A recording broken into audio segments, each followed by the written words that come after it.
Tu ciudad. Tus servicios. Tu empresa. Tu ayuntamiento. León. Cuna del parlamentarismo. Ayuntamiento de León. ¿Sabías que?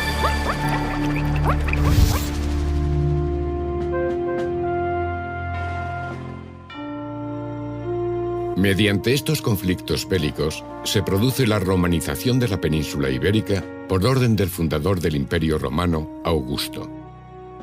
La imposición del mundo romano en Hispania convirtió a nuestro país en un enclave estratégico desde el punto de vista económico y militar para conseguir el completo dominio sobre el Mare Nostrum, designación latina con la que Roma se refería al mar Mediterráneo.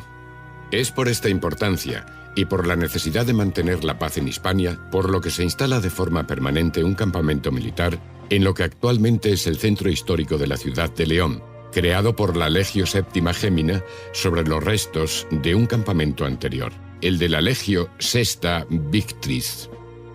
No son estos únicamente los vestigios de gran importancia que nos dejaron los romanos, ya que debemos reseñar que Astorga, la antigua Astúrica Augusta, también fue fundada por una legión romana, la Legio Décima Gémina, y que con el paso de los años llegó a ser la capital del Conventus Asturum, es decir, centro político y religioso de la zona.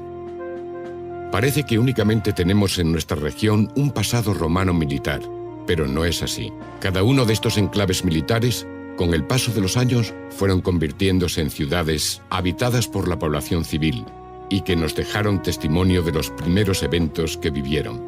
Son elementos dignos de destacar las villas romanas que alberga nuestra provincia. Puentes, miliarios, murallas e infinidad de restos materiales hallados en numerosas excavaciones arqueológicas que dotan a nuestro pasado de un mayor enriquecimiento cultural mediante el estudio, análisis y divulgación de los vestigios que nos dejaron. Hay que hacer un claro agradecimiento a aquellas personas que comenzaron a interesarse por el pasado romano de León, como Enrique Flórez y Manuel Risco, autores del siglo XVIII que aceptan que el campamento fortificado en la Legio Séptima Gémina es el punto de arranque de lo que siglos más tarde ha sido la actual ciudad de León, la que será nuestro principal objeto de estudio en estas primeras secciones para posteriormente ir acercándonos a ese pasado romano de numerosas poblaciones que también tiene nuestra provincia. Antes de adentrarnos en conocer profundamente la historia del periodo romano en León, debemos plantearnos varias preguntas para entender la importancia y lo necesario que fueron estos enclaves para Roma. ¿Por qué decidieron de asentarse aquí? ¿Cuál era su misión? ¿Algún romano importante de origen leonés? ¿Cómo se abastecía el campamento? ¿Llegaron solo legionarios o también población civil? ¿Tenían alguna relación con las famosas minas de las médulas? ¿Qué elementos componía el campamento? ¿Cómo era su vida diaria? ¿Cuántos legionarios había? ¿Qué importancia tiene para el Imperio Romano el asentamiento en León?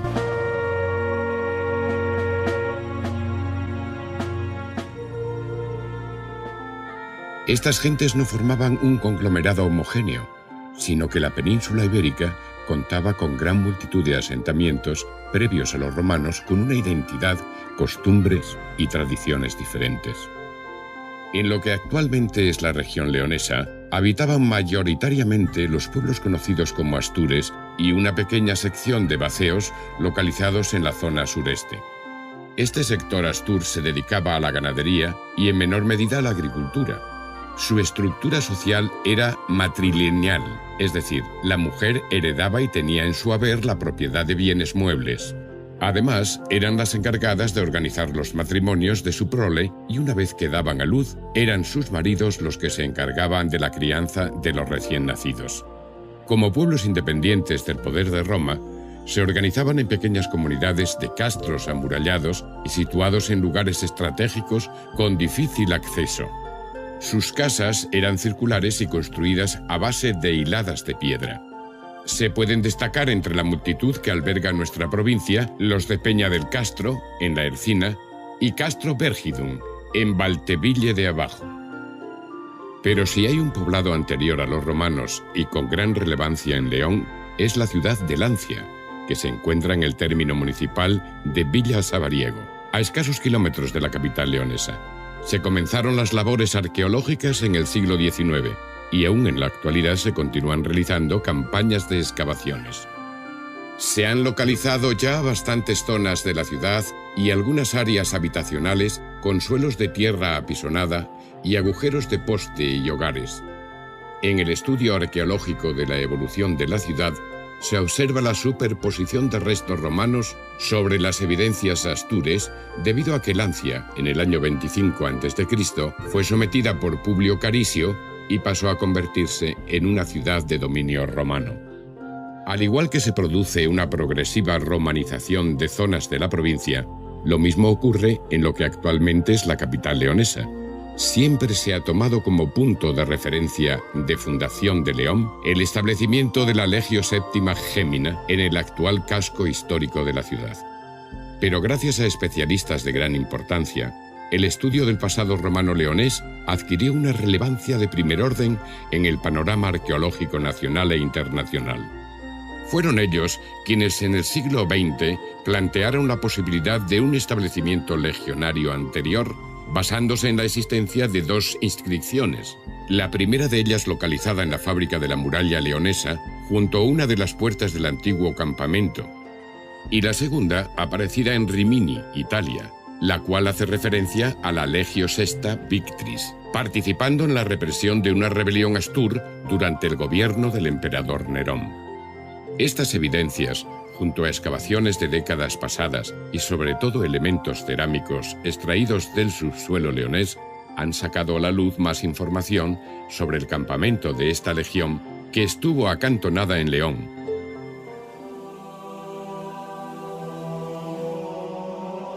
De forma muy generalizada, podemos dividir el campamento en tres grandes núcleos: la retentura, los latera pretoril y la pretentura.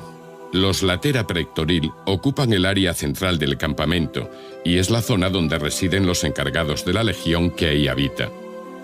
Al norte de la retentura y al sur de la pretentura, siendo ambas zonas donde habitan los legionarios, hay talleres y graneros.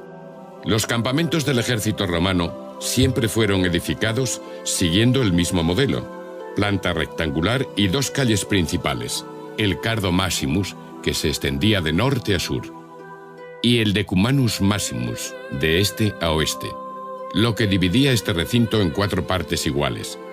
El resto de las calles y construcciones se trazaban horizontal o verticalmente, paralelas a las principales. Además, la Via Sagularis recorría todo el perímetro interior del campamento, bordeando la muralla, y por último hay que reseñar la Via Principalis, actual calle ancha. Las cuatro puertas que dan acceso al interior del campamento están perfectamente identificadas. Así, la Porta Documana coincide con la actual puerta monumental, denominada como Arco de la Cárcel.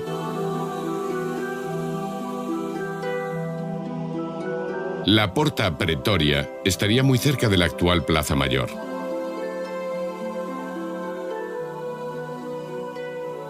La Porta Principalis, destra, se localiza en la parte más noroccidental de la Vía Principalis.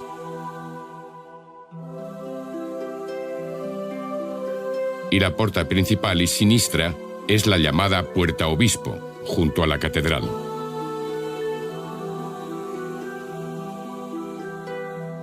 Centrándonos ya en la primera legión que se asentó en nuestras tierras, la Legio Sexta Victris, cuyos honores se reflejan mediante la palabra Victris, que en castellano significa victoriosa, estuvo asentada en nuestra capital durante casi un siglo.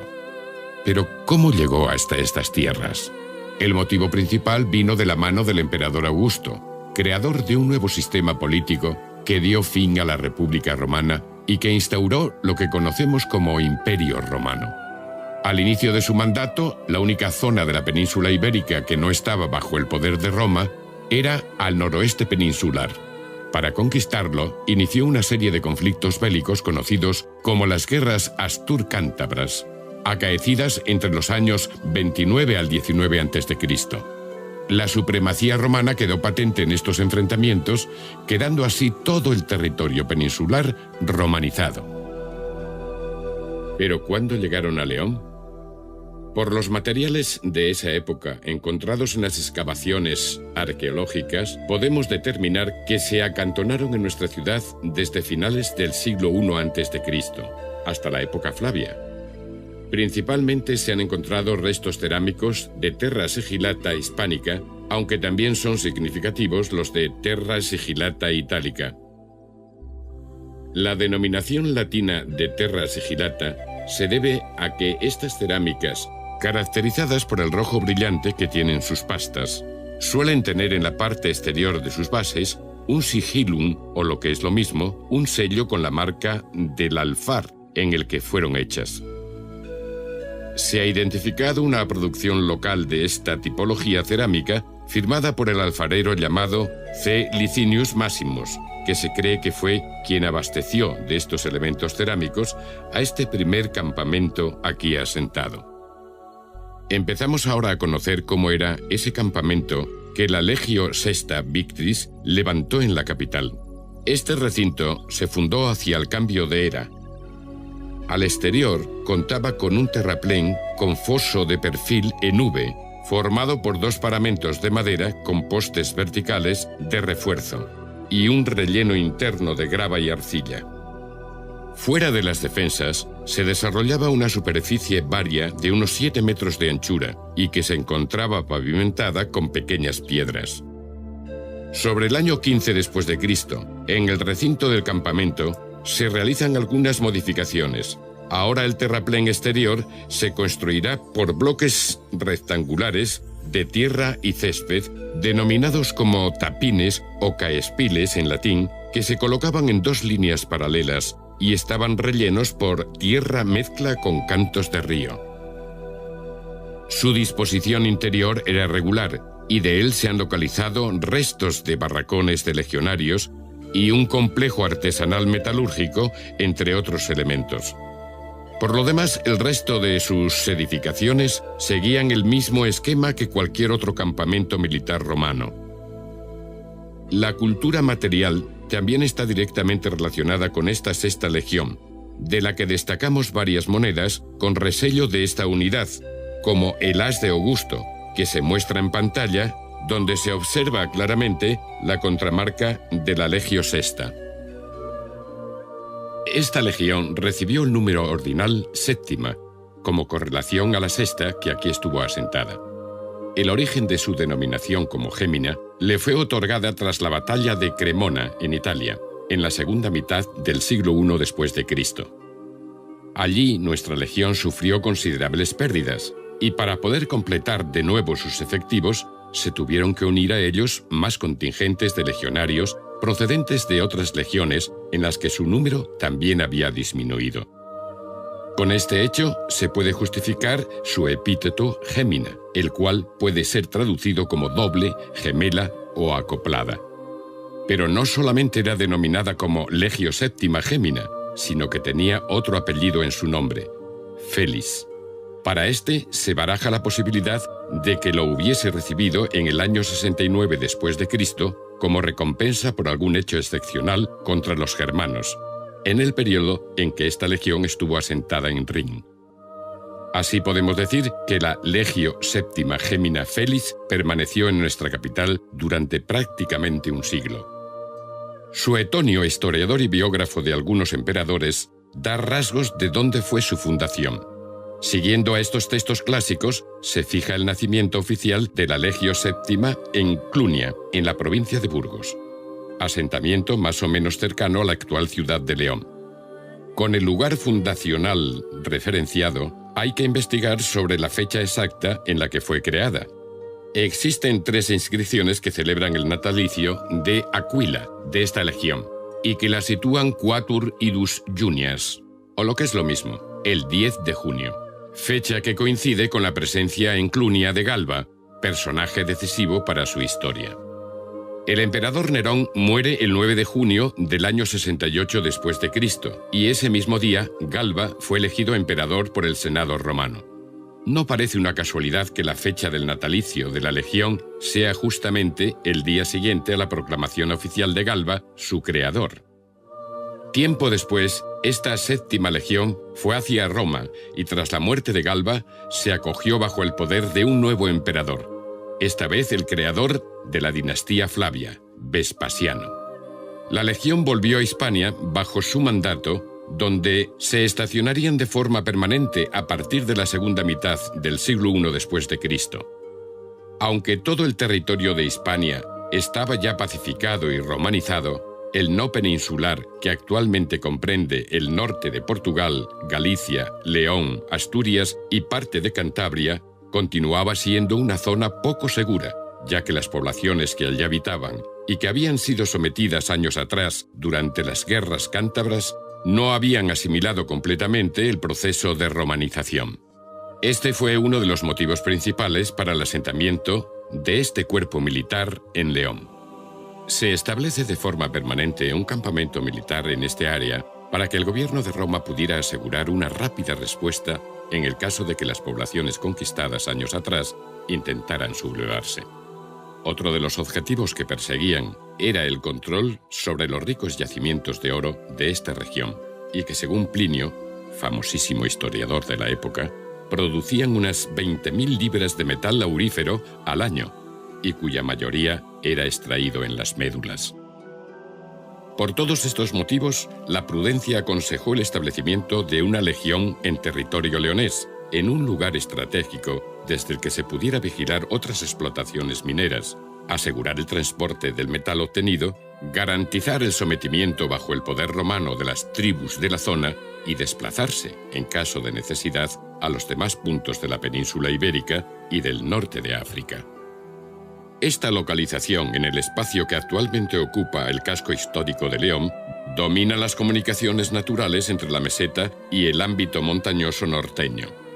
Además, un gran nudo de infraestructuras varias conectaba el lugar elegido para el asentamiento con prácticamente cualquier zona de la península ibérica. De esta forma surgió una red varia que conectaba entre sí las tres capitales del noroeste, Astúrica Augusta, actual Astorga, Bracara Augusta, Braga, y Lucus Augusti, Lugo, con la red general de calzadas que iba a Tarraco, Tarragona, por el este, y a Emérita Augusta, Mérida, por el sur. Tal era la importancia de las minas de oro situadas en las médulas para el imperio, que para su transporte se creó una nueva vía, la 18ª, también conocida como Vía Nova. La normativa romana ordenaba levantar los campamentos legionarios ex novo, es decir, donde no hubiera un asentamiento previo, y fuera de los núcleos de población preexistentes, pero siempre en una situación estratégica con respecto a ellos y al área de vigilancia encomendada a su labor. En el caso de León, el primer requisito no se lleva a cabo porque en esta área de asentamiento ya hemos comentado en momentos anteriores que estuvo la Legio Sexta Victris. Con estas indicaciones fue elegido un alto cerro en la confluencia de los actuales ríos Bernesga y Torío para instalar un nuevo campamento romano. Una vez explicado por qué y con qué objetivo se asentó la Legio Séptima Gémina en León, es importante reseñar que el campamento consiguió atraer a comerciantes de las aldeas cercanas que construyeron pequeñas tiendas y tenderetes en todas las puertas que daban acceso al recinto militar. Al tratarse de un recinto que a lo largo de todas las épocas ha sido urbano, se constata en él la superposición de estructuras modernas, medievales y romanas. Conocemos mucho sobre el pasado romano de León gracias a dos ciencias, la historia y la arqueología. El campamento romano de la Legio Séptima posee una forma prácticamente rectangular, con sus 4 esquinas redondeadas. Su eje más largo mide 570 metros, mientras que el lado pequeño mide unos 350 metros aproximadamente. Ocupa alrededor de unas 20 hectáreas. Como primer paso para su construcción, se realizó una zanja sobre la empalizada que creó la Legio Sexta, y sobre ella se produjo un relleno a modo de cimentación, a partir del cual se levantó un muro cuya altura podría haber superado los 4 metros. Pero en los últimos años de este campamento se realizó una muralla paralela a esta, consiguiendo entre ambas casi unos 7 metros de espesor. En el año 1966 se realizó la excavación de la denominada como Puerta Obispo, que está ubicada entre la catedral y el seminario. Allí se localizó la porta principal y sinistra del campamento, que tal y como muestra una posible reconstrucción, estaba compuesta por 2 torres rectangulares que estaban flanqueadas por un espacio de doble abovedado, que servía como entrada al interior del recinto campamental y que tenía 3 pisos de altura. También se ha confirmado la existencia de torres interiores de planta rectangular. La mayor dificultad que nos presenta a la hora de investigar el campamento de la Legio Séptima Gémina se encuentra en el estudio de su distribución interna, ya que las construcciones que tuvieron lugar durante las épocas medieval y moderna hicieron que algunos de los restos arqueológicos romanos quedasen sepultados bajo cimentaciones o destruidos por ellas. A pesar de estas eventualidades, parece que la ordenación intramuros de este campamento no difiere demasiado del resto de establecimientos en los que se aposentaban otras unidades legionarias. El Principia era el corazón del campamento y en su centro se encontraba el Sacellum, lugar a modo de santuario donde se guardaba la principal insignia de la legión, su águila. Dentro de este edificio también existían espacios dedicados a la administración y gestión del campamento, y bajo esta planta, a modo de sótano, había una estancia donde se almacenaba el tesoro de la legión. La localización de este Principia estaba junto a la calle Ancha y próximo a la plaza de la catedral. A pesar de ser el centro neurálgico del campamento y que podrían proporcionar gran cantidad de información de esta ocupación romana, no se han podido realizar excavaciones en casi ninguna de las zonas que ocupaba, debido a las edificaciones que actualmente se encuentran localizadas entre estos antiguos vestigios. Aún así, se puede crear una hipótesis de su apariencia y su estructura, ya que seguiría el mismo modelo de otros campamentos romanos que han sido estudiados. Por eso suponemos que su cara exterior estaba formada por rocas calizas y areniscas y que sus muros podrían haber sido revestidos de argamasa o recubiertos con estuco blanco. Los zócalos de estos alzados es bastante probable que estuvieran decorados con pintura de color rojo. Su composición interna también sería semejante a la de otros campamentos, contando con una entrada que daría acceso a un patio porticado, una basílica desde la cual el legado arengaría las tropas, una capilla donde se guardarían los estandartes de la legión junto a la estatua del emperador y bajo la cual se localizaría el pequeño almacén subterráneo donde se custodiaba el dinero de la legión. Una pequeña parte de esta capilla fue descubierta en unas excavaciones realizadas en la calle San Pelayo. Otra de la estancia de estos Principia sería el tesoro, habitáculo en el cual se realizaban las gestiones económicas y se guardaban los libros de las mismas. También debía constar un tabularium, lugar donde se redactaban los informes de todas las actividades realizadas por la legión. El Praetorium, que era la casa del legado, se localizaba justo en la parte norte de estos Principia. Su proceso constructivo resultaba muy similar al del cuartel general, constando de un patio, entrada o recibidor, varias habitaciones para el legado, comedor de invierno calefactado, comedor de verano, despacho, capilla, habitaciones para los esclavos y un establo. Las Domi Tribunorum, o Casa de los Tribunos, se situaban al norte de la pretentura, separadas por la vía principales de los Principia. Su construcción y distribución interna era igual que la del Praetorium, aunque siempre éstas tenían un tamaño menor. Al norte de los Latera Praetori se localizaba la retentura, que ha sido la parte que hasta la actualidad ha aportado los mejores datos sobre las edificaciones internas del asentamiento de la Legio Séptima. Se han identificado parte de los restos arqueológicos aparecidos en su lado oriental de esta zona, como un granero. Junto a ese posible almacén, en el área oriental de la retentura, es probable que todavía bajo el subsuelo leonés se encuentre un hospital militar o valetudinarium. Aunque en la actualidad no se ha podido localizar exactamente con evidencias arqueológicas dicha construcción, este era el área habitual en el que se situaban este tipo de complejos. Además, esta hipótesis podría cobrar veracidad teniendo en cuenta que fue en la factura de la muralla más próxima a esta zona donde se halló una inscripción dedicada a dioses orientales relacionados con las aguas curativas. Los barracones o centurie se distribuían en las zonas de la retentura y, en el caso de León, también en el lado este de los latera praetori. Son prácticamente análogos a los levantados por la Legio Sexta Victris.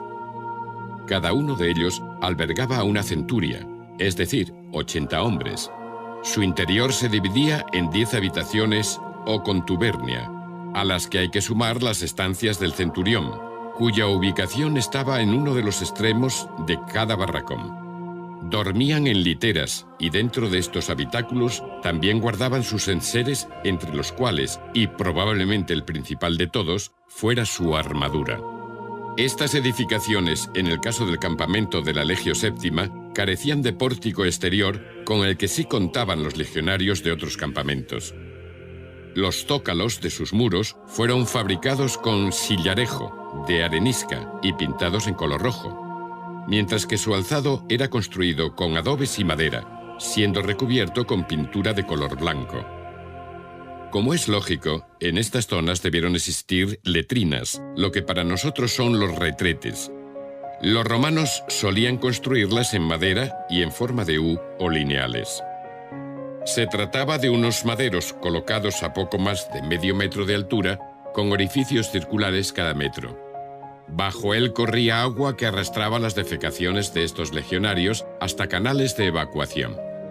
Como evidentemente no existía el papel higiénico, se limpiaban con una esponja atada a un palo, que era comunitaria de todos los usuarios de esta letrina, y que se limpiaba en un canal de agua limpia que se localizaba delante de los maderos en los que se sentaban.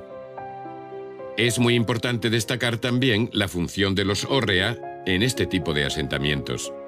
Estos graneros se aglutinaban generalmente en la zona central del campamento, aunque a veces también se emplazaban al lado de los barracones de cada cohorte. Tenía suma importancia almacenar grandes cantidades de grano, ya que en caso de que el campamento fuera asediado, la legión podría proteger su interior gracias a las murallas y su armamento defensivo. Pero estos legionarios que defendían su lugar de asentamiento debían alimentarse. Conseguían el grano gracias al tributo que las poblaciones hispanas, al ser súbditos de Roma, tenían la obligación de proporcionarles de manera periódica. Ya hemos conocido las principales estancias que componían el campamento de la Legio Séptima Gémina, pero ahora es el momento de adentrarnos en uno de los espacios más prestigiosos del antiguo Imperio Romano, las termas.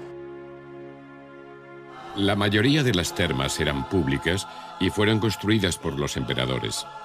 Las partes más reseñables de las termas eran el apodyterium, era el vestuario ubicado junto a la entrada. Allí dejaban sus ropas en una especie de hornacinas.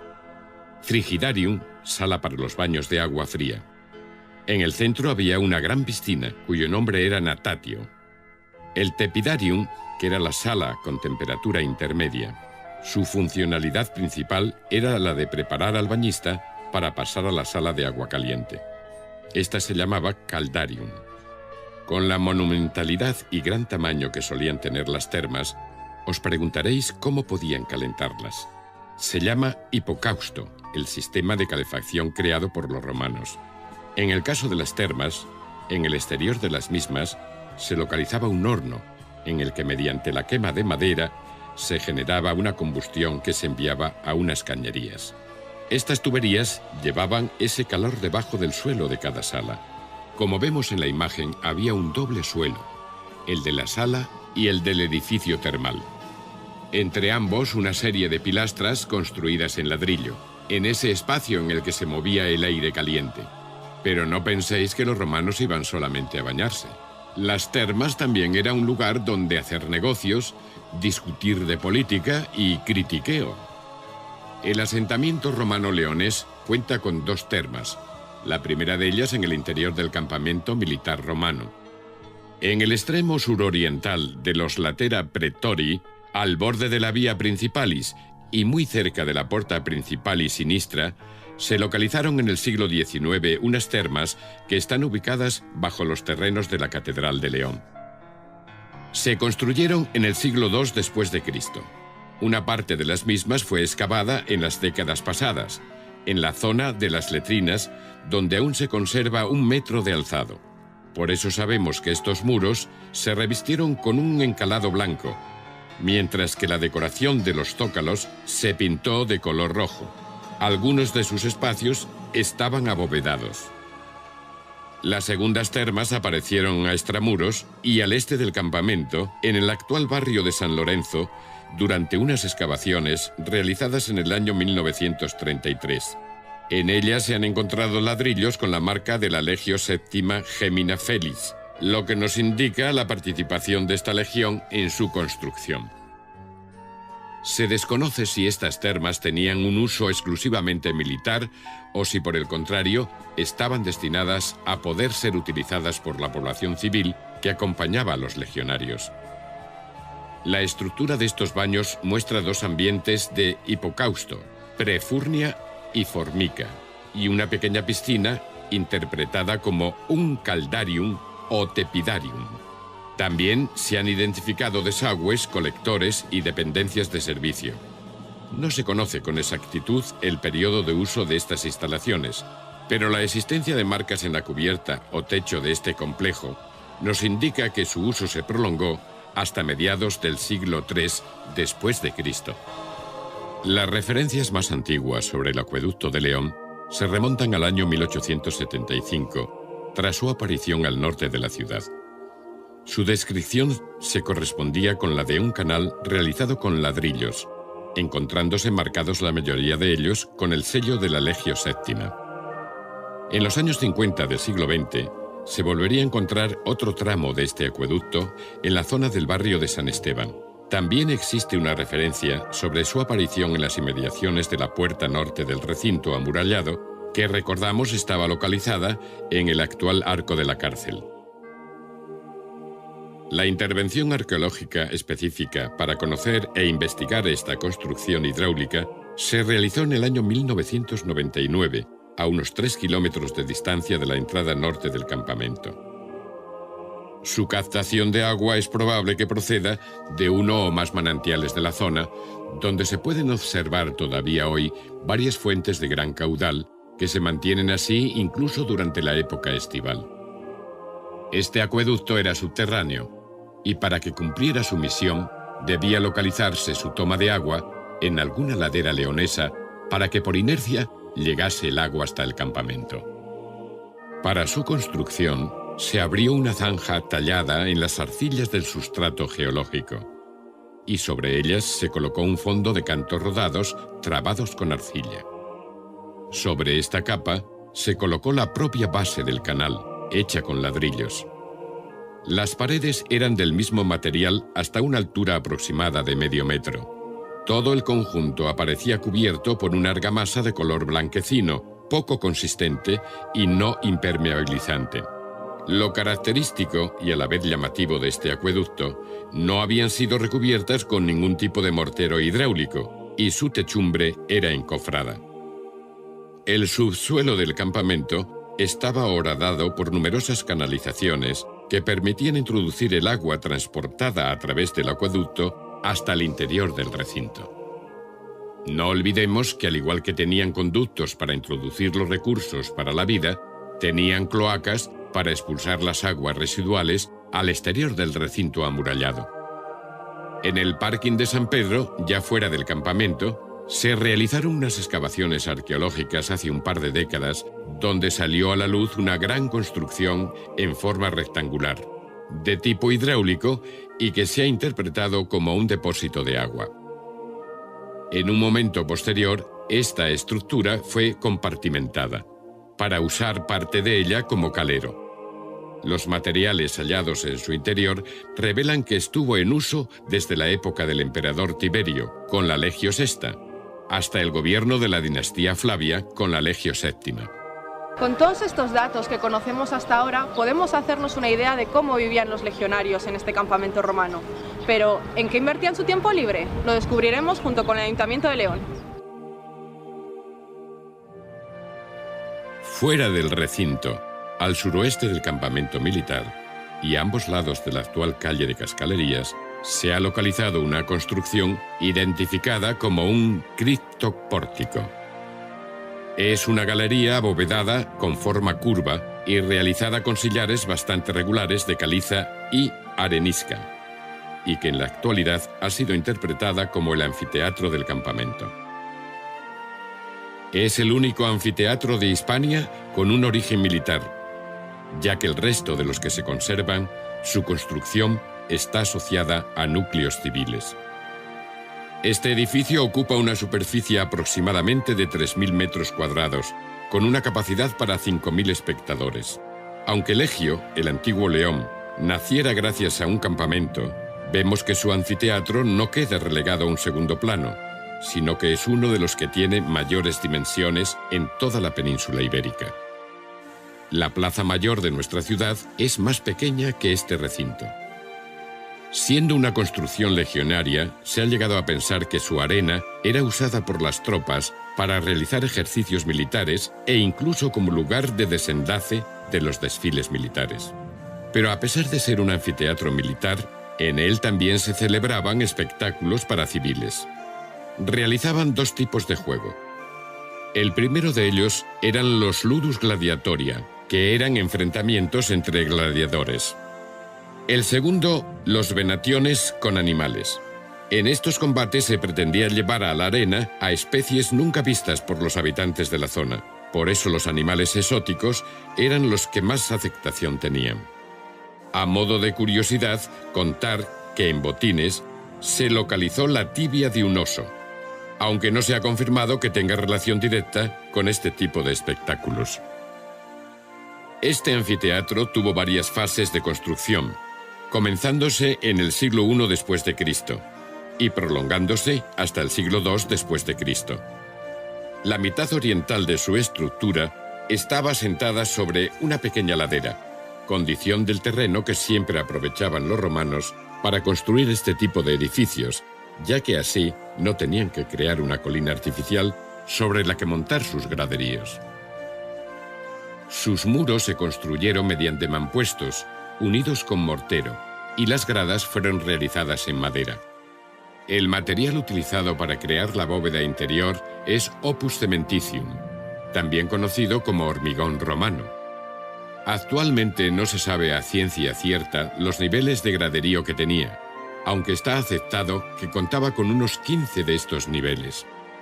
No era el único entretenimiento del que gozaban, sino que también podían disfrutar en sus ratos libres con juegos de tablero, como el 3 en raya, probar suerte tirando los dados, las canicas y juegos con el aro, entre otros. Para ser legionario, se debían cumplir una serie de requisitos.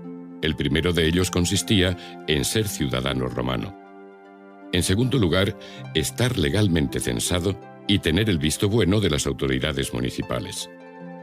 Debía aportarse un certificado de buena conducta que incluyese reseñas de familiares y amigos recomendando al aspirante. También era imprescindible tener entre 16 y 20 años, aunque el rango de edad fue variando a lo largo de los siglos. Contaría con una estatura mínima de 1,70, siendo delgado pero fibroso.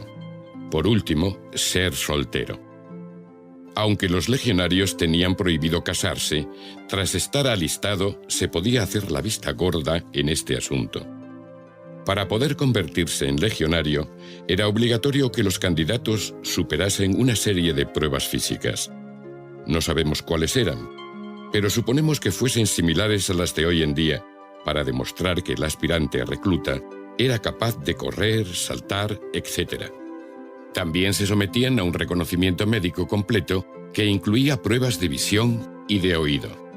En periodos de paz, su vida cumplía una exigente rutina. Se levantaban muy temprano para poder estar aseados y tener su habitación en orden antes de que cantase el gallo. Tras haber realizado estas tareas, procederían a preparar el desayuno, que perfectamente podría estar compuesto por fiambre y queso. Tanto el desayuno como la comida y la cena está supervisada su preparación y su racionamiento por el tribuno militar, ya que era bastante frecuente que los proveedores enviasen comida de mala calidad aun habiendo pagado bastante dinero por ella. Tras haber llenado el estómago, era el momento de la revista. Suponía el acontecimiento más importante de la jornada, ya que en ella se les comunicaban las noticias relevantes al imperio, pasaban lista y también se les daba el santo y seña. Antes de finalizar la revista, el centurión decidía las tareas que eran recomendadas para ese día. Algunos saldrían fuera del recinto campamental para explorar el entorno más inmediato y el resto se quedaría intramuros de su asentamiento. Estos últimos se dividirían en grupos. El primero de ellos se encargaría de la guardia. Había 2 guardias diarias, más o menos interesantes según se fuera desenvolviendo el día. Los otros grupos pasarían el día realizando obras que contribuyeran al mantenimiento del campamento. La verdad es que la tipología de estos trabajos en cierta medida dependía de la relación de cada uno con el centurión que estuviese al cargo. De este modo podían realizar tareas como barrer, cocinar, ayudar en la fragua, limpiar los establos, reforzar la muralla o limpiar los retretes. No siempre realizaban estas labores, ya que su instrucción y entrenamiento eran las actividades más importantes que debían desarrollar prácticamente de forma diaria los legionarios, comenzando a realizarse tras la revista matutina. La instrucción la dirige el centurión, y por mucho que los soldados intentasen sobornar a este mando, de este agotador entrenamiento no se libraba ninguno. Un tipo de instrucción y entrenamiento era el denominado campus. Constaba de realizar maniobras en el campo durante todo el día. Podían ensayar las marchas, las formas de lucha, ensayar batallas o realizar construcciones defensivas o carreras de nado, entre otras. Otros lugares para realizar sus entrenamientos podían ser la basílica, que podría traducirse como la sala de entrenamiento, o el ludus, en el anfiteatro. Los entrenamientos aquí realizados se centran en prácticas de esgrima con su espada, denominada gladius. También desarrollaban marchas a paso ligero, pruebas de movilidad y rapidez con su armadura puesta, y les preparaban para dar una rápida respuesta en caso de asalto al campamento. Mientras casi toda la tropa se encontraba realizando este tipo de labores, unos pocos son los encargados de ir preparando la cena, e incluso en algunas ocasiones debían de salir a cazarla. Para los romanos, legionarios y civiles, esta era la principal comida del día. Probablemente, y a excepción del emperador y su corte, los legionarios son los ciudadanos romanos que mejor alimentados estaban. Los emperadores destinaban grandes partidas alimenticias para sus tropas, al igual que las tribus conquistadas y sometidas a Roma, que debían pagar un tributo, generalmente en forma de grano y cereal. Una legión podía consumir unas 2.000 toneladas de trigo al año. El comandante era quien se encargaba de proporcionarles algunos artículos específicos, como podían ser el picante y el vino, sin olvidar el famoso garum romano, que era una salsa de pescado preparada con vísceras fermentadas. Era usada continuamente como condimento y acompañamiento de la mayoría de los alimentos. También la carne, pan, queso y cerveza formaban parte de esta dieta diaria ingerida por los legionarios. A modo de curiosidad, remarcar que nuestro actual gazpacho está basado en una sopa de verduras tomada por los legionarios y que estaba compuesta por todos los vegetales triturados que encontraban. Como ya hemos dicho, durante el día, unos pocos eran los encargados de realizar la guardia. De la misma forma existía una guardia nocturna, y aquellos que se librasen de este quehacer dedicaban la tarde-noche a preparar su equipo militar para el día siguiente. También aprovechaban para leer y escribir cartas, salir a pasear y estar en los baños para recibir masajes que les aliviaban después de un día duro de trabajo. En el caso de que el centurión lo consintiese, podían salir fuera del campamento a pasar un buen rato en las canabae, especie de pequeños pueblecitos que se generaban junto a los recintos militares romanos y que desarrollaremos en profundidad más adelante. El ejército romano era un ejército bien pagado. Además del salario, el legionario recibía pagas extras que consistían en donaciones o partes del botín y premios en metálico. La mitad de estos extras eran depositados de forma obligatoria en el cofre de la legión, que en un futuro serviría para pagar sus honras fúnebres en caso de muerte o para asegurarles un buen retiro al licenciarse. La religión, como nexo de unión en el mundo romano, también se hizo presente en nuestro campamento. Por lo tanto, es el momento de conocer los principales dioses a los que rendían culto. La religión romana era politeísta, es decir, rendían culto a varios dioses. Entre ellos destacaba Júpiter, padre del resto de divinidades y también de los hombres. La religión de los legionarios era muy parecida a la que practicaba el resto de la población civil, aunque tenían preferencia por los ritos en honor a Júpiter y a la tríada capitolina. Es notable una preeminencia a los dioses denominados como guerreros, como son Hércules, Marte, Minerva y los Dioscuros. Hércules era el dios protector de las armas y por ello muy admirado por los soldados. Marte, dios de la guerra, era el encargado de defender los bienes del pueblo romano contra los enemigos externos, hasta tal punto que se le atribuía a su figura un animal tan feroz como el lobo. Minerva era la diosa protectora y maestra de todas las artes, aunque también tenía connotaciones políticas y guerreras. El culto a los dioscuros nace al comienzo de la historia romana. Se le representaba armados con una lanza y portando el casco de guerreros. Simbolizaban los extremos militares, la vida y la muerte. Por lo tanto, un aspecto importante de la vida cotidiana romana en los asentamientos militares era la religión.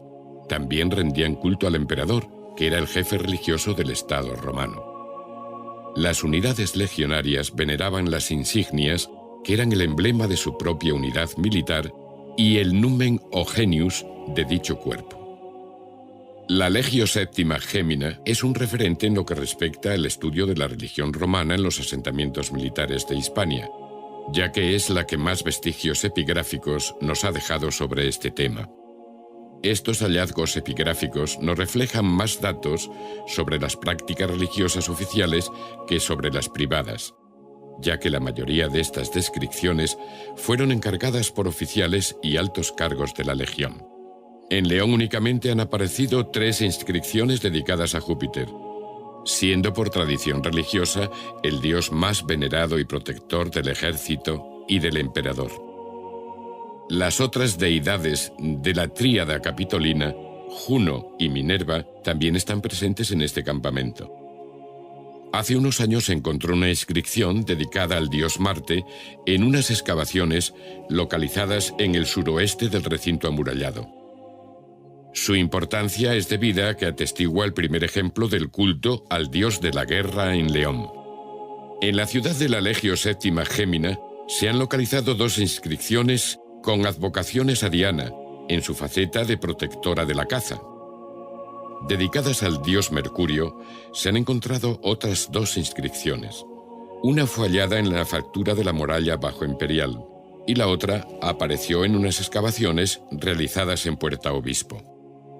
Blázquez y Gelabert relacionan este culto a Mercurio con la posible existencia de un balneario de aguas salutíferas. Estos investigadores apoyan su hipótesis basándose en el hallazgo de una lápida dedicada a Esculapio, Salus, Serapis e Isis, divinidades protectoras de la salud y relacionadas con las aguas curativas. También aparecieron 4 lápidas dedicadas a las ninfas. 2 de ellas son ofrecidas por un legado, Ceneo Lucio Terencio Humullo Jr. Y además debemos señalar otras 2 inscripciones dedicadas al genius de esta legión. Hemos conocido ya cómo era el campamento, la vida de los legionarios e incluso su religión. Pero ahora es el momento de preguntarnos, ¿estaban solos? ¿Quién había junto a ellos? La ocupación romana no solamente se localizó dentro del área que generaba la muralla, sino que en los alrededores de la misma comenzó a establecerse de forma progresiva un pequeño núcleo de población civil, sobre todo comerciantes, que al principio realizaron sus labores de forma itinerante, pero que finalmente se asentaron de manera estable junto a este lugar. De esta forma surgieron las Canabae. Los investigadores creen que debieron situarse en lo que posteriormente ha sido el barrio de San Martín, al suroeste de la ciudad, y muy cerca de la Porta Pretoria. También se ha barajado la posibilidad de que existieran dos núcleos civiles diferentes. Un vicus alejado del campamento, donde probablemente habitaría la población indígena, el cual se ha documentado arqueológicamente y ha sido denominado como ad legionem. Por otro lado estaban las Canabae, consideradas como una agrupación de población civil dependiente y controlada por el comandante de la legión. Su ubicación se situaba junto a las murallas de un campamento, en nuestro caso, el de la Legio Séptima Gémina. La historiografía sajona ha denominado como vicus a aquellos núcleos urbanos o suburbanos asociados a los fuertes o pequeños puestos de tropas auxiliares, mientras que ha utilizado el término Canabae para referirse al núcleo civil que aparecía al lado de los campamentos de legionarios. Este asentamiento, junto a la puerta del campamento, estaba formado por comerciantes, artesanos y soldados licenciados que acompañaban a los militares aquí asentados. Como ya indicamos anteriormente, una vez que un aspirante formaba parte del ejército romano, aunque la legislación obligaba a que fueran hombres solteros, era común que esta condición se incumpliera. Por eso era frecuente que parte de la gente asentada en este lugar fueran esposas, padres e hijos de los legionarios que residían en el campamento. El vicus, ya más alejado del recinto amurallado, se encuentra en la vecina localidad de Puente Castro, situada a unos 2,5 kilómetros del campamento. Surgió como un asentamiento civil vinculado a este recinto. Se encuentra sobre una terraza fluvial en la margen izquierda del río Torío y a unos 500 metros de su confluencia con el río Bernesga. Fue en el año 2010 cuando se llevó a cabo una intervención arqueológica con motivo de la construcción de un vial, lo que sacó a la luz su antigua trama urbana. Su existencia ya era conocida gracias a las fuentes literarias antiguas, porque aparece nombrado en la vía número 1 del itinerario de Antonino, donde se la denomina como ad legio septima Geminam, traducido como junto a Legio Séptima. Gracias a estas dos poblaciones de tipo civil, pero sobre todo a la localización exacta del campamento romano, hoy en día nuestra ciudad ocupa los mismos terrenos que siglos atrás ya fueron seleccionados por los romanos. Marco Ulpio Trajano, comúnmente conocido únicamente como Trajano, fue un emperador romano que gobernó entre los años 98 y 117 después de Cristo. Nació en Itálica, antigua ciudad romana que se localizaba muy cerca de la actual Sevilla. Fue el primer gobernador del Imperio Romano cuyo origen era hispano.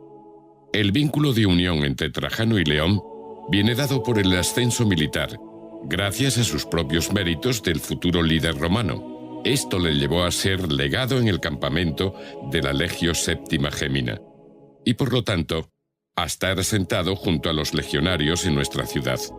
Aquí vivió durante 3 años, en los cuales tuvo su residencia en la parte del Pretorio, concretamente en la actual calle de Sierra Pambley. En los momentos en los que el legado estaba en el campamento, ondeaba un estandarte de color escarlata en las proximidades de su residencia, para que los legionarios fueran conscientes de su presencia. Sus funciones se basaban en estipular la repartición de los botines, arengar a las tropas, programar actividades a realizar por la legión, mantener la paz en el área encomendada a su vigilancia y tener informado al gobierno de Roma de cualquier imprevisto que pudiera ocurrir. Otro personaje romano que habitó el campamento militar de la Legio Séptima Gémina fue Marcelo, quien nació y vivió en León durante la segunda mitad del siglo III después de Cristo. Era un centurión del que conocemos que estaba casado con Nonia, con quien tuvo 12 hijos. 2 de ellos eran Facundo y Primitivo, de quienes procede el nombre de la villa de Sagún, urbe donde se veneran desde hace siglos sus reliquias. Tanto hijos como padres vivían en el límite sur de la principal arteria del campamento, la Via Principalis, que se corresponde con la actual calle ancha. Concretamente, se ha fijado su residencia en el lugar donde hoy en día se localiza la capilla del Cristo de la Victoria, aproximadamente a 20 metros de la entrada al recinto de legionarios por la Porta Principalis Destra, situada en el lado occidental de la muralla que lo protegía. El hecho que convirtió a Marcelo en un personaje importante de la historia romana leonesa fue su declaración como seguidor de Cristo. Ocurrió en el mes de julio del año 298. Por aquel entonces, en nuestro campamento se estaba celebrando una serie de fiestas en conmemoración del nacimiento del futuro emperador Valerio. Durante estas celebraciones, este centurión hizo pública su adoración a su único Dios, el cristiano. Recordemos que la religión tradicional romana era pagana, teniendo un Dios para cada uno de los aspectos de la vida. Y la práctica de cualquier otra religión que no fuera la oficial era motivo de persecución y castigo en todo el Imperio Romano. Marcelo reforzó la proclamación de su fe lanzando al suelo los atributos que identificaban su rango militar, su espada y el sarmiento de vid. Estos hechos le llevaron a ser condenado a muerte por decapitación el 29 de octubre del mismo año 298, pasando con su fallecimiento a convertirse en mártir de la Iglesia Católica. ¿Qué es una necrópolis? Esta palabra está formada por necros, que proviene del griego y puede ser traducido como cadáver, y polis, o lo que es lo mismo, ciudad. Por eso su significado etimológico vendría a ser denominado como ciudad de los muertos. Las necrópolis romanas debían ubicarse por ley fuera del recinto de las ciudades, o lo que es lo mismo, extramuros. Este hecho hacía que localizasen a ambos lados de las diferentes vías de acceso que llevaban y partían de la ciudad, creando auténticas ínsulas formadas a partir de elementos funerarios. Estas dos características se debían tanto a motivos religiosos como de sanidad.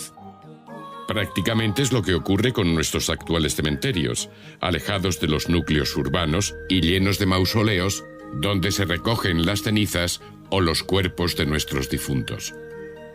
Estas ciudades de los muertos de época romana no dejaban de ser un calco de las ciudades de los vivos. En las necrópolis podemos apreciar cómo la ideología y tanto la posición social como la económica que ocupaban el fallecido y su familia quedaban reflejadas en los monumentos funerarios que mandaban construir. Las tumbas de los ciudadanos con mayor poder adquisitivo se emplazaban junto a las vías, siendo unas construcciones monumentales por su tamaño y belleza. Tenían dos formas de enterramiento: la exhumación, enterrando el cadáver en sarcófagos, y la incineración, cuyas cenizas se guardaban en un recipiente de cerámica. Los ritos funerarios daban comienzo cuando una persona próxima al difunto le cerraba los ojos y la boca. Bajo su lengua colocaban una moneda de plata para que el fallecido pudiera pagar a Caronte, quien era el barquero que les transportaba a la otra orilla del lago, al más allá. Son muy escasas las referencias acerca del mundo funerario en Legio, exceptuando las inscripciones de carácter fúnebre que hasta el siglo XIX han formado parte del lienzo de la muralla. Se han localizado en el entorno suburbano de León dos necrópolis de inhumación de época tardía. Una de ellas se sitúa en el actual campus de Vegazana, donde se ubica la Universidad de León, al noreste del recinto amurallado. La otra, al suroeste del campamento. Las características de los enterramientos son similares en ambos casos, siendo fosas delimitadas con ladrillos o cantos, y cuya cubierta se realizaba con ladrillos o tegule, a doble vertiente generalmente. Por la falta de datos más precisos, podemos suponer que los ritos funerarios, seguidos tanto por los militares como por los civiles, podrían ser similares. Hasta hace unos años nunca se había encontrado prueba alguna que nos pueda demostrar la existencia de mujeres y niños en el campamento, ya que siempre habría sido considerado como un espacio de uso único masculino. Pero en el 2007 esta idea cambió, ya que en la calle Fernando Regueral fue hallado bajo lo que era el suelo de un edificio romano el cadáver de una niña, siendo concretamente perinatal. Este gran hito ha generado la hipótesis de que en nuestro campamento leonés pudieron vivir los legionarios con sus mujeres e hijos auténticas familias. Después de haber realizado un amplio recorrido por el campamento de la Legio Sexta Vitrix y por el campamento de la Legio Séptima Gémina, es el momento de desplazarnos hasta Astorga para conocer el pasado romano que encierra en sus murallas.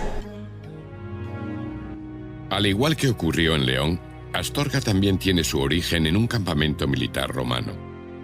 En él estuvo asentada la Legio Décima Gémina desde finales del siglo I a.C. Fue fundada como Astúrica Augusta. Estos legionarios compartían misión con los de la capital leonesa. Su función principal, aparte de mantener la paz, se centraba en controlar las explotaciones auríferas de la zona y asegurar que su transporte hacia otros puntos del imperio fuera seguro. Al día de hoy, uno de los rasgos identificativos de Astorga son sus murallas. El gran conglomerado que son hoy en día viene dado por la unión de varias líneas defensivas. La primera de ellas fue levantada por los legionarios romanos. La segunda, realizada su factura en piedra, pertenece al momento en que Astúrica Augusta dejó de ser un recinto militar para ser un asentamiento civil. La tercera y última fue construida en los últimos siglos del Imperio Romano. La distribución interior de este campamento romano, habitado por militares de la 10ª Legión, seguía un esquema tradicional, prácticamente igual al de León, y poco a poco pasó a convertirse en una urbe habitada por población civil. El centro de la misma sería el Foro, plaza pública y centro de la ciudad. Su localización coincidía con la actual Plaza Mayor. En el lado occidental del Foro se ha documentado un templo relacionado con el culto imperial, para honrar la figura de Augusto, quien fue el promotor del primigenio asentamiento de legionarios. Justo al frente se localiza todavía en la actualidad la ergástula perfectamente conservada. Es una galería abovedada de unos 50 metros de largo, cuyo uso no está muy claro, pero al localizarse en uno de los laterales del corazón de la ciudad, podría tratarse de un pasadizo, ya que es una construcción semisubterránea. Por si esto no fuera suficiente, a pocos metros se localizan los restos arqueológicos de una domus romana. La parte que se conserva estaría situada junto a un peristilo, patio romano, en torno al que se distribuían las principales dependencias de una casa en el mundo romano. Pertenecía a una familia de clase alta, porque varias de sus estancias contaban con pintura mural decorada con elementos vegetales. Además, esta teoría refuerza el hecho de que contaran con unas pequeñas termas para su uso privado. Esta domus también estaba dotada de un salón de recepción, donde el domine o señor de la casa recibía sus visitas.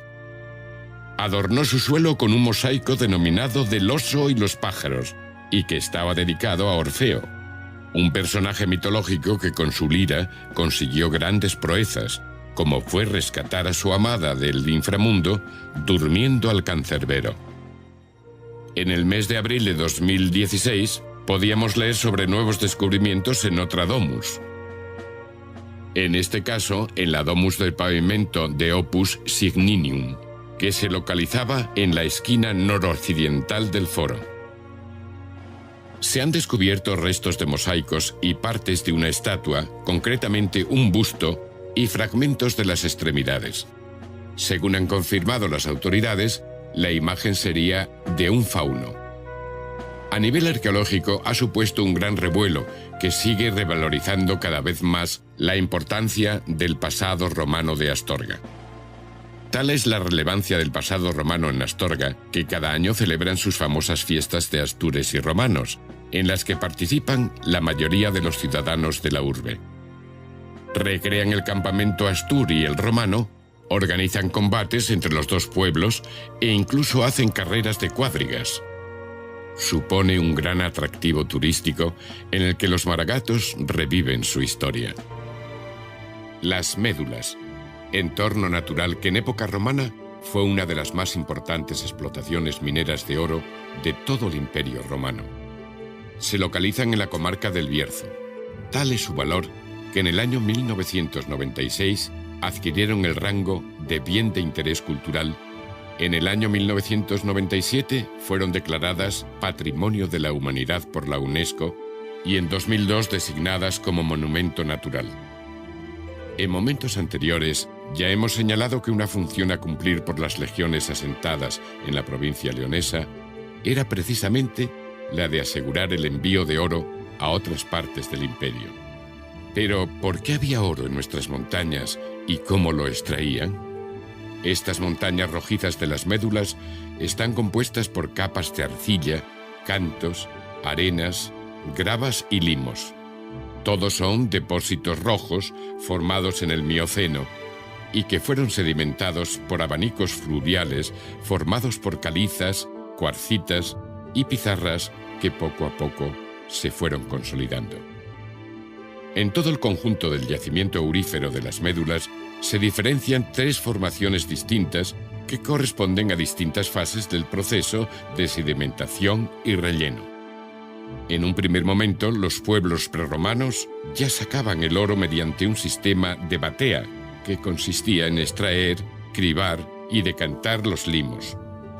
Pero los romanos sofisticaron el sistema utilizando uno denominado como ruina montium. Su característica principal se basaba en utilizar la fuerza del agua para abrir huecos en el interior de las montañas. Para ello necesitaron trasvasar el agua de los ríos Sil, Tuero y Cabo, entre otros, que se embalsaba en la parte superior de la explotación. Se realizaban galerías con una notable pendiente por las que se soltaba el agua para que arrastrara la tierra que llegaba hasta los lavaderos, donde ya seleccionaban el material aurífero. Este sistema hidráulico utilizado en nuestras minas es extraordinario y prácticamente un ejemplo único en el mundo, ya que la cantidad de agua usada era ingente al igual que la longitud de los canales. De hecho, las médulas fueron las minas a cielo abierto más grandes del Imperio Romano. Estuvieron en funcionamiento desde el siglo I hasta principios del siglo III después de Cristo. Pero para que su explotación fuera posible, se tuvieron que realizar una serie de canales, 15 concretamente, que transportaban el agua hasta la zona minera. Un ejemplo de ellos es el Canal de Llamas de la Cabrera. Sigue el modelo tradicional de construcción, centrándose su característica en que al inicio tiene una inscripción que dice «Placi, procedente de la nación de los Siurri, cortó el canal». Es un canal estrecho y por el desgaste de la roca sabemos que su cauce tendría una profundidad de 5 a 10 centímetros. Otra conducción es la Peña Aguda. Es el canal más largo, contando con una longitud de 100 kilómetros. Por él discurrían las aguas del primer traspase hidrográfico de la historia, realizado por los romanos para recoger las aguas de los ríos Sil y Duero. El famoso científico de época romana, Plinio el Viejo, quien se dedicó en su juventud a ser administrador de estas minas, relata en su Historia Naturalis que cada año se extraían unas 20.000 libras de oro, y para ello trabajaban un total de 60.000 obreros.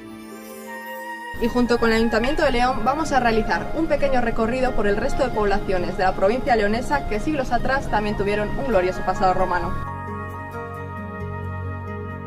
Muy cerca de la capital, en Navatejera, se encuentra una hermosa villa. ¿Pero qué es una villa? Podríamos denominarlas como casas de campo que fueron adquiriendo gran importancia con el paso del tiempo en el mundo romano. Cada villa tiene dos partes perfectamente diferenciadas. La primera de ellas es la pars urbana, compuesta por todas las estancias necesarias para formar una domus con las mismas comodidades de las de la ciudad. y con una distribución interna semejante. La segunda, la pars rústica, estaba formada por tierras agrícolas y ganaderas pertenecientes al dueño de todo el complejo y trabajada por la servidumbre de éste. Para los romanos, la vida en el campo con las comodidades de la ciudad era reflejo de un gran estatus en la escala social. La villa de Navatejera está directamente relacionada con el campamento de la Legio Séptima Gémina, por la cercanía con la que se ubica respecto al recinto militar, unos 3 kilómetros aproximadamente, mientras que la normativa romana ordenaba localizarlas a más distancia de los centros urbanos. Se han descubierto en ella mosaicos con decoración vegetal y zonas calefactadas por hipocaustum. Supuso tal impacto a nivel arqueológico su descubrimiento que fue el primer yacimiento de estas características en contar con una cubierta para su protección. Después de este privilegio y tanto trabajo, para que lleve más de una década cerrada al público por falta de subvenciones. Hablando de villas, hay que reseñar la de Los Villares, situada en la localidad de Quintana del Marco. Su tamaño refleja la importancia que tuvo durante el periodo romano. En el momento de la excavación se localizaron varias estancias pavimentadas con mosaicos, destacando uno de ellos, el de las Silas y las ninfas, que actualmente se muestra en el Museo de León y que representa al dios Hilas, raptado por las ninfas a quienes deslumbró con su belleza. También Quintana del Marco ha tenido un tesoro romano en la espadaña de su iglesia, el conocido como busto de Marco Aurelio, que fue decapitado al ser robado en el año 2013. Por suerte se localizó la cabeza antes de que saliera del país y está custodiada en la misma casa que el mosaico. En el mismo año, Fernando Regueras ya avanzó que no era una representación del emperador Marco Aurelio, sino que lo más lógico es que respondiera a un retrato del propietario de la villa. Otro ejemplo leonés es Castro Bergidum, localizado en la comarca del Bierzo. Fue una ciudad importante a nivel comercial por ocupar un puesto privilegiado en torno a varias calzadas romanas. El rasgo definitorio es la conservación y grandeza de sus murallas. Hoy en día es un ejemplo fundamental que muestra a través de ellas los acontecimientos de inseguridad y defensa de los habitantes por miedo a las oleadas bárbaras. El yacimiento arqueológico de la Edrada está situado al norte de Cacabelos, relacionado con Bergidum, ya que podría albergar la vida urbana de este asentamiento fortificado. Estos dos ejemplos nacen como consecuencia de las explotaciones auríferas de las médulas. En este caso, la Edrada, como urbe, cumpliría todos los servicios que sus habitantes y visitantes necesitaran. Entre ellos, se han localizado unas termas. Por último, nos acercaremos al poblado romano de Corona de Quintanilla, ubicado en Quintanilla de Somoza. Presenta un sistema doble de fosos defensivos. Se encuentra cerca de la explotación aurífera denominada La Barrera. Es un castro que nace para cumplir una misión secundaria en la extracción del oro. La estructura de sus casas es muy sencilla, constando únicamente de una estancia. Por los materiales arqueológicos encontrados en sus excavaciones, no se cree que sus habitantes fueran romanos, pero sí que estaban obligados a trabajar para ellos. Además, apenas se han encontrado fusayolas o pesas de telar, hecho que podría demostrar que prácticamente toda la población era masculina, siendo así un castro generado para las labores mineras. Hemos llegado al final del recorrido que tiempo atrás iniciamos para conocer el pasado romano de nuestra provincia leonesa. Espero que nos haya servido tanto para entender como disfrutar y también respetar del patrimonio que tanto militares como civiles nos han legado. Solo me queda por agradecer el tiempo compartido con todos vosotros a través de este documental, que hemos titulado como León Romano, en el que capítulo a capítulo y momento a momento hemos ido descubriendo cómo León formó parte de Roma. Tu ciudad. Tus servicios. Tu empresa. Tu ayuntamiento.